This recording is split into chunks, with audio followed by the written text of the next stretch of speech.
All right, folks, we are back. We're going to take calls on this cap and trade issue and solely on the cap and trade issue. 866-582-9933, 2554. What is there to say about it? It's a total slave bill, and we're going to play you some of John Boehmer on the House floor right now. Hit the clip. Identifying these green rating systems, the Secretary has to take into consideration the ability and availability of assessors and auditors to independently verify the criteria and measurement of metrics at the scale necessary to implement this paragraph.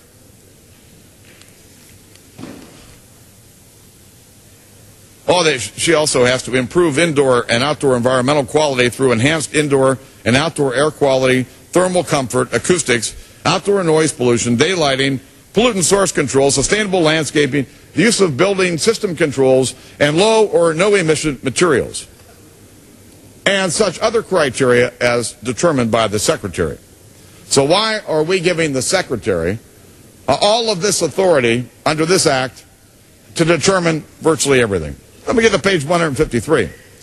The Secretary may, by regulation, adopt, apply, for purposes of this paragraph, future amendments and supplements to and additions of the National Green Communities Criteria Checklist, any standard or standards that the Secretary has determined to be substantially equivalent to such checklist, and the green building rating systems. So a lot of power for the new Secretary without any congressional oversight. Now, I really hate to do this, but when you file a 300-page amendment at 3:09 a.m., the American people have a right to know what's in this bill and have a right to know what we're voting on.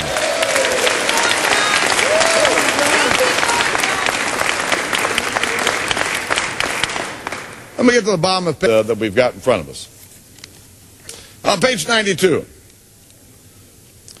we want to make sure that the structure have appropriate electrical outlets within the facility and capacity to recharge a standard electric passenger vehicle, including an electric hybrid vehicle where such vehicle would normally be parked.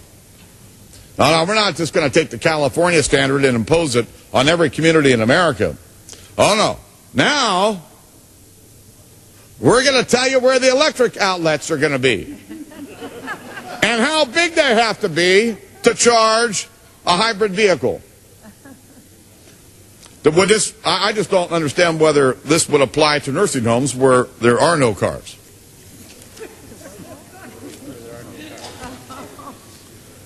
Oh, here we are on page 96.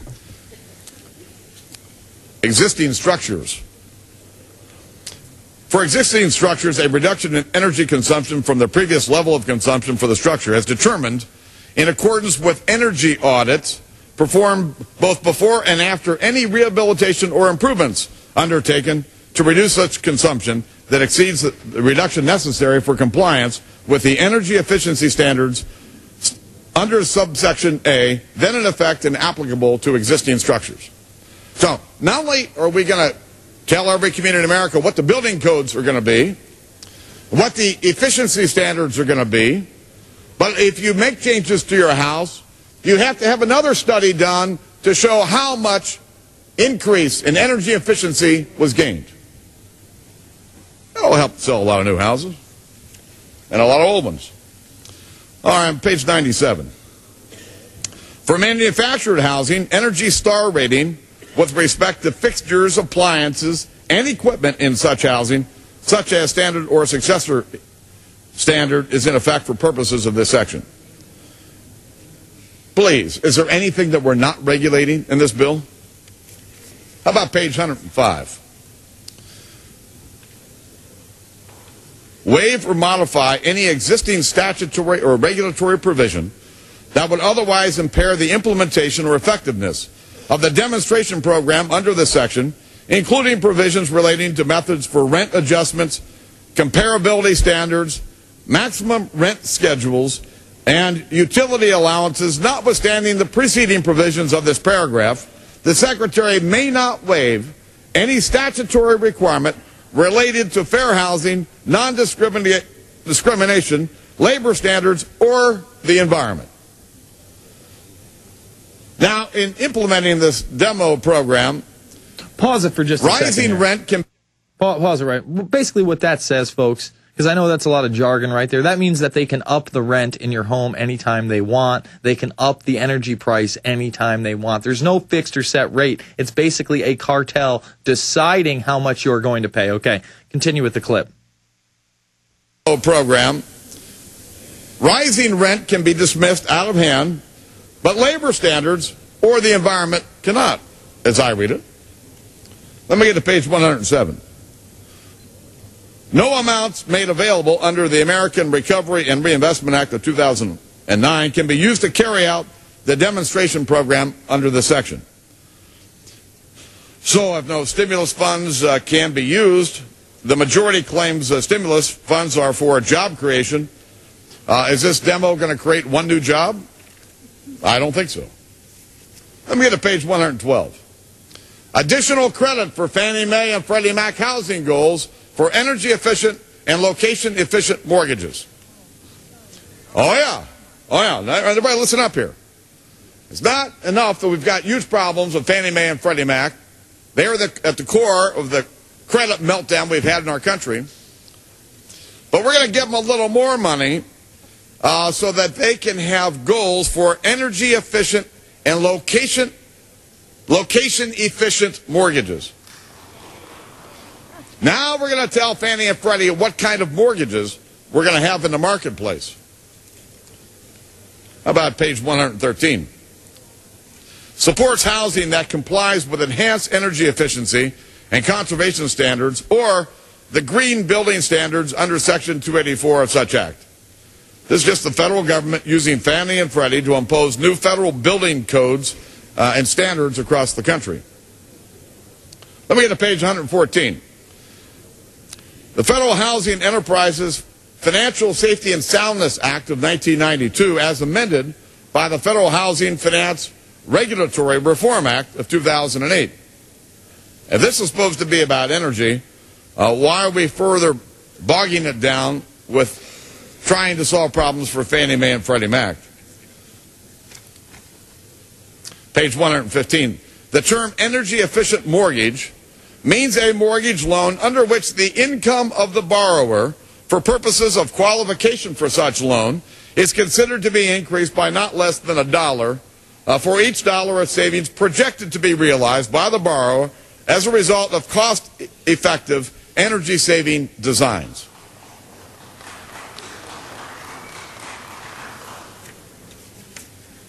I'm sure that'll create a lot of jobs.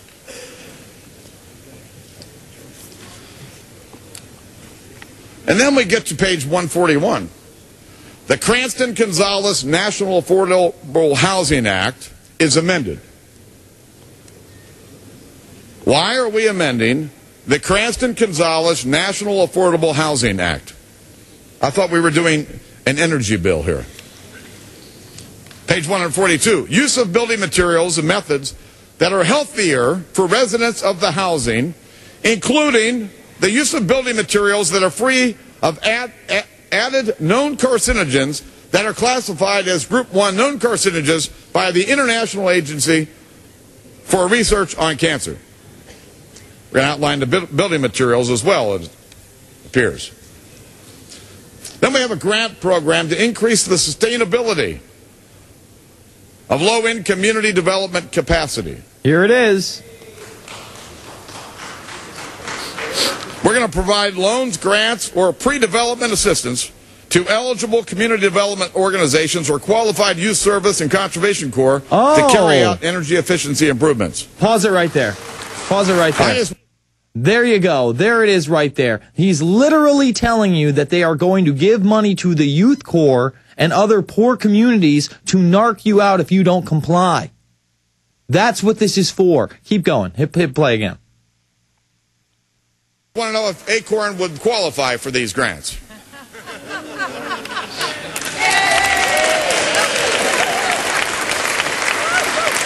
All right, let's pause it again. Let's just stop for a second. What really disgusts me about this is because it's so partisan.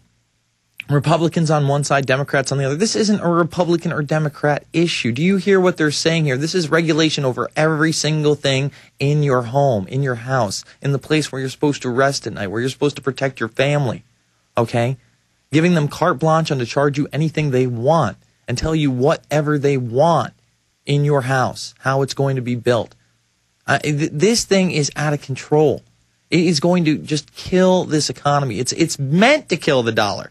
Forget about Bernanke telling you if we pass 1207, audit the Fed, that it's going to collapse the dollar and the economy. No, this is going to do it. This is going to do it in a rather short period of time, too. It's not going to be some long, drawn-out decade. We'll be lucky to get 5 years out of this. That's how nightmarish this thing is.